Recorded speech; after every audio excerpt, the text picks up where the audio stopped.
Mama, lepas ni kita boleh main saji buatan tak? Nak, tapi nak beli jajan dulu. Lapar. Wah, banyaknya gula-gula comel.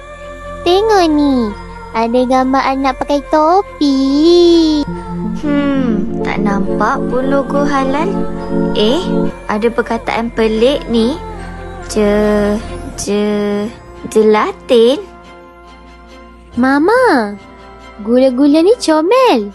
Tapi Alif kata ada benda pelik.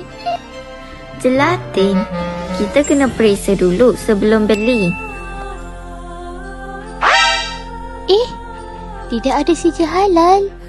Tapi kenapa gula-gula ni duduk sebelah dengan gula-gula yang ada sijil halal? Mungkin gula-gula ni sesat. Makcik, gula-gula ni tak halal, tapi letak sebelah yang halal. Alamak, saya tak tahu pun. Kedai saya belum ada sijil halal untuk semua barang dari pelbagai negara ni. Saya pun tengah belajar pasal ni. Makcik Zara comel. Macam gula-gula anak tu. Jangan makan Makcik Zara.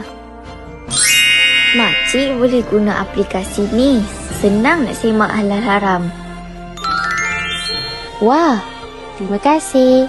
Saya janji lepas ni akan asingkan makanan yang ada sijil halal dengan yang tiada sijil halal. Mama, hari ni kita bukan sahaja bercuti. Kita selamatkan orang daripada makan gula-gula tiada sijil halal. Kita macam detektif halal. Ingat, sentiasa semak status halal sebelum membeli makanan, walaupun bungkusannya comel.